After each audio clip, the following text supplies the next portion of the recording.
Hi, I wanted to post a longer clip to help you understand why it was hard to come up with a constitutional agreement, a settlement between Parliament, Charles and the army after Charles's defeat in the First Civil War.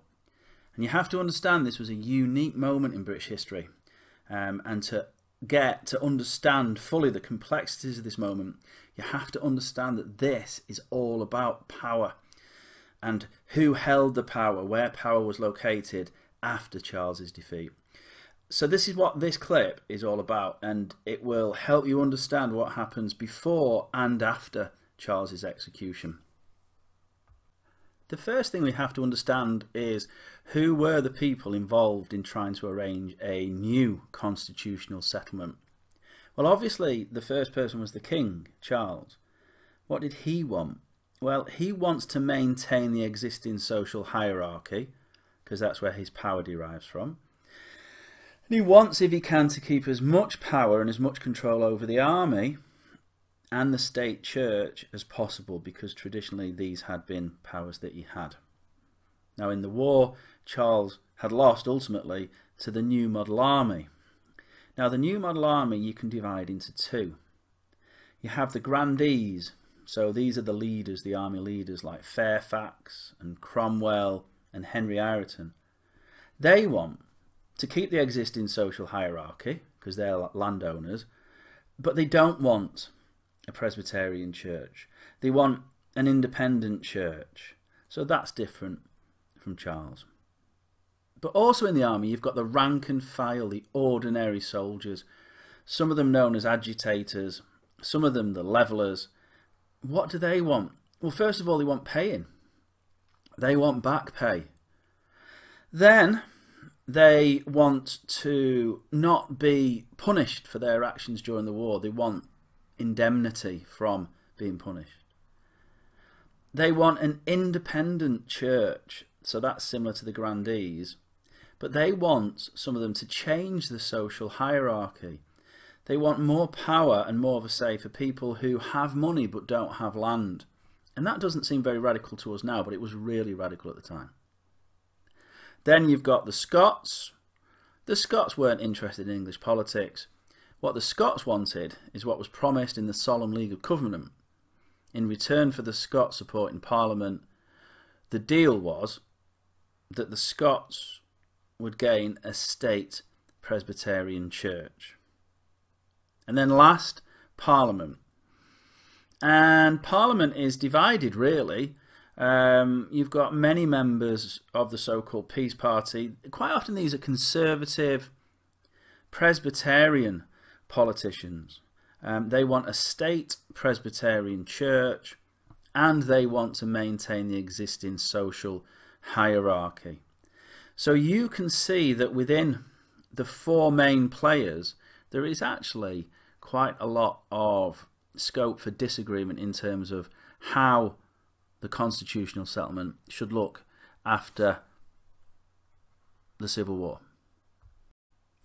So the struggle to find a settlement ultimately was a power struggle, and what emerged was that the power really was with the New Model Army, and in particular Cromwell, who was a brilliant military leader but was also a better politician than Fairfax. Now, power reveals itself in what people are allowed to do or prevented from doing. And in 1647 and 1648, it was very clear that the allowing and the preventing was managed and orchestrated and controlled by the New Model Army.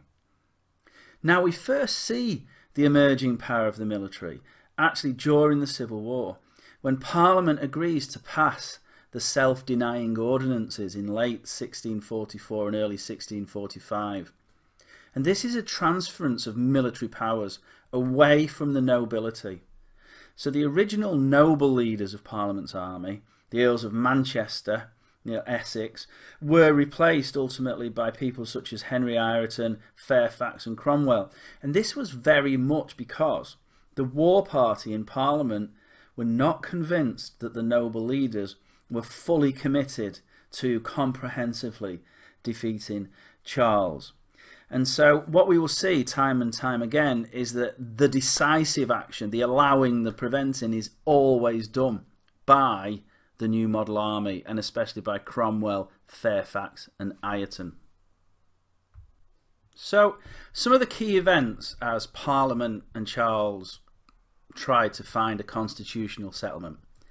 At the end of the Civil War, Charles was held by the Scots in Newark-upon-Trent near Nottingham. And in July 1646, Parliament presented Charles with a possible proposed settlement. And this was called the Newcastle Propositions. There would be no bishops.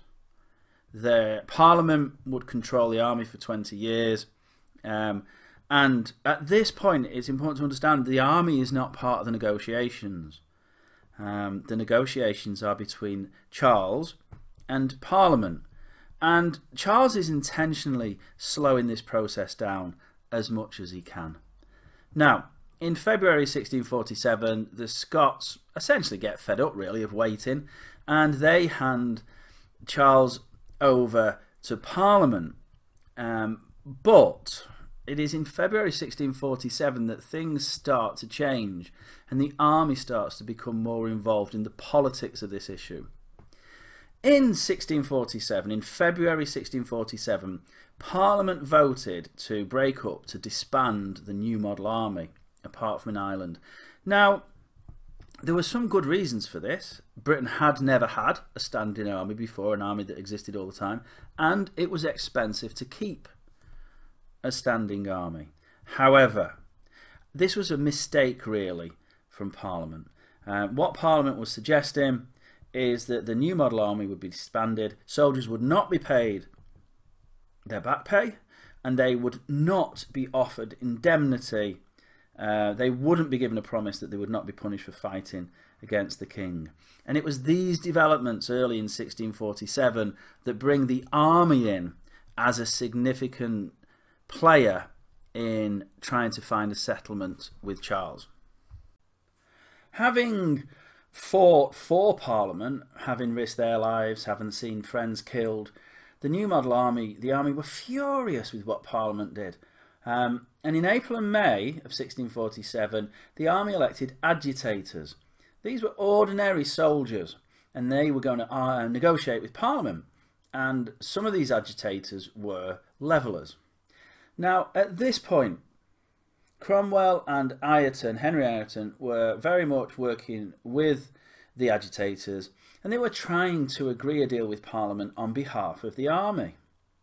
However, on the 27th of May, Parliament doubled down on their request. They ordered the New Model Army to disband without back pay, without indemnity, and on the 28th of May, the agitators told their most senior leader, Fairfax, that they would not disband.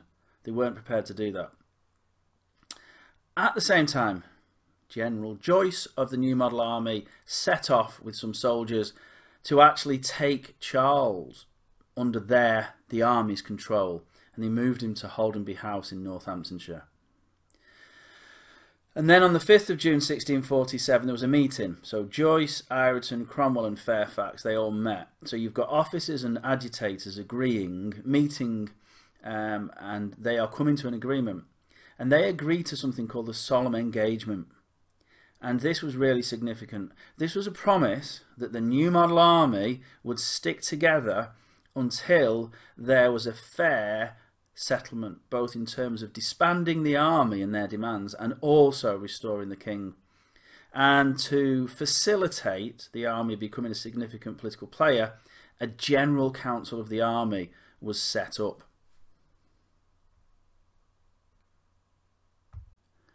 The setting up of the Army General Council now meant that there were actually three groupings involved in trying to settle the outcome of the Civil War.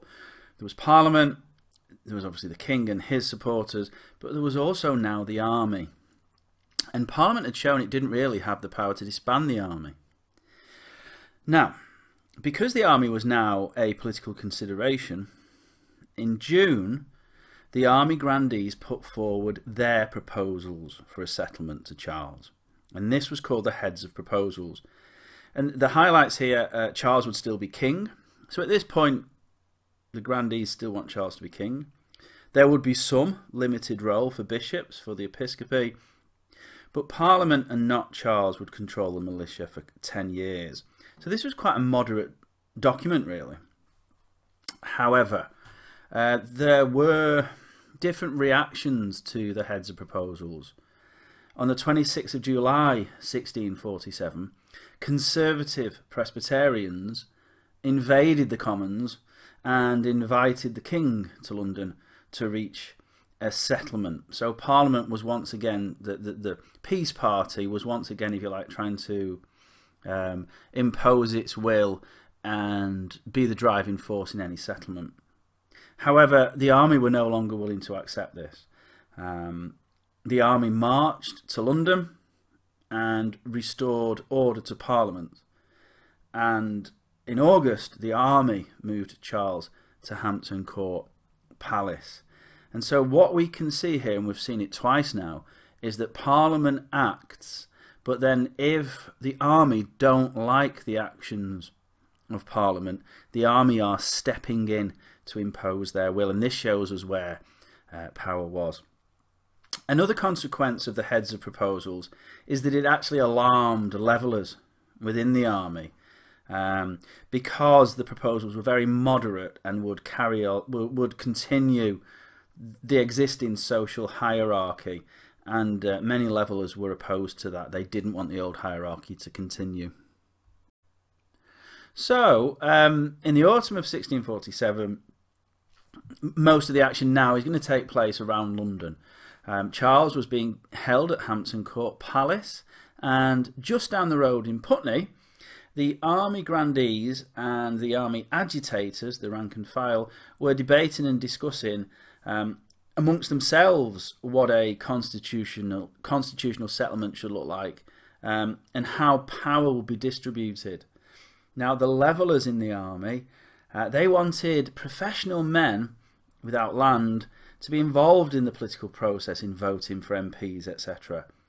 And for the time, this was a really radical idea, because all notions of hierarchy were based on land ownership. And this kind of threatened that. And so army grandees such as Henry Ireton and Cromwell were really concerned about this. And the debates got very bogged down, and they weren't really going anywhere at all until on the 11th of November 1647, Charles managed to escape from Hampton Court Palace. Probably because he was actually really genuinely afraid that if the levellers had their way and the social hierarchy was torn down, he could be killed by the levellers.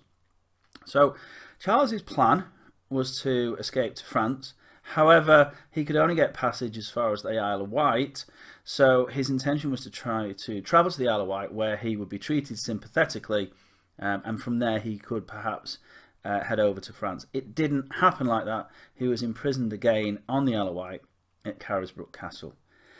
Obviously at this point Charles is desperate, and Charles in a sense has a last throw of the dice.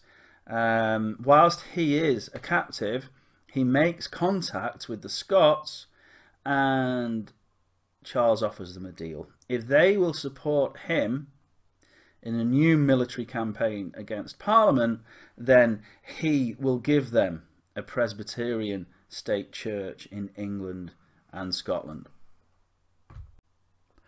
So, after Charles's escape, a number of things happened. Some leveller soldiers were really annoyed. They felt that Cromwell perhaps had facilitated Charles's escape, and there were limited mutinies. So some levellers in the New Model Army mutinied, the Cork-Bush Field Mutiny on the 15th of November. Now, this was put down by Cromwell himself, and if we accept that the army was the most powerful political force in England at this time, then the fact that Cromwell has put down this mutiny very much demonstrates that he is in charge of the army. So you can see there is a real narrowing of where power is in England and in Britain, and ultimately more and more it's with Cromwell. Now, in January 1648, Parliament passed a vote of no further addresses, and this stated that there would be no further proposals of a settlement offered to the king. And what we see at this point is that the army grandees, Cromwell, Fairfax and Ireton, they are starting to come round to the idea that a constitutional settlement might have to be a republic, a settlement without the king, because they felt that Charles's engagement with the Scots was just pure treachery, and that he probably couldn't be trusted to negotiate with to achieve a settlement. So, as 1647 moved into 1648, Charles had negotiated a military engagement with the Scots, and Charles was captured and was at Carisbrooke Castle. And there was, across the country, there's quite a lot of support for Charles. There were protests and uprisings in support of Charles in London, in Norwich, in Kent, in Essex and South Wales, so across a lot of England. Now, the New Model Army dealt with these incidents easily enough, but it's very clear that England and Wales were divided still on any future constitutional settlement. In July 1648, fulfilling their part of the deal, the Scottish army entered England. Now, they were, in the end, very easily defeated by Cromwell in Preston, who was leading the New Model Army. Now, the fact that Cromwell and the New Model Army had now defeated Charles twice, Cromwell very much saw this as providence, as evidence that God was not supportive of kingship or kings in England, because otherwise, in Cromwell's mind, if God had wanted kings to reign, Charles wouldn't have been defeated. Now, in November 1648, the Army Council published an army remonstrance, which was essentially a demand that Charles face justice. God clearly now wanted Charles to face justice. However, there was still quite a lot of support for Charles in Parliament. For Conservative Presbyterians, Charles was probably their best hope of a settlement. And so, in December 1648, Parliament tries to flex its muscles. On the 3rd of December, a vote was passed that would give Parliament control of the army, the militia. On the 5th of December, the vote of no addresses was repealed. And this opened up the possibility of some kind of settlement between Conservative Presbyterians and Charles. So this is, I suppose, Parliament having one last go at trying to impose their kind of settlement. The army were just not prepared to accept this. They were very concerned that Charles might regain most of his powers and set up a national Presbyterian church. And the army and Cromwell were very much of the opinion that this would be a betrayal of everything they'd fought for, but it would also be a betrayal of God's will, because God clearly supported the New Model Army. Otherwise, they wouldn't have defeated Charles twice. The army was extremely unhappy with how Parliament were trying to flex their muscles, and the army acted swiftly to make sure that Charles was dealt with in a way that they were happy with. On the 6th of December 1648, Colonel Pride and his regiment of soldiers surrounded Parliament. The soldiers prevented anyone sympathetic to Charles from entering. So a couple of MPs were arrested. Another 186 MPs were prevented through the threat of force, preventing from entering Parliament, and about 100 other MPs stayed away. And this event is known as Pride's Purge, because Colonel Pride was purging Parliament of all of those supporters of Charles. What was left, the 70 or so MPs, they were left to start the process of bringing Charles to trial. And these 70 MPs became known as the Rump Parliament.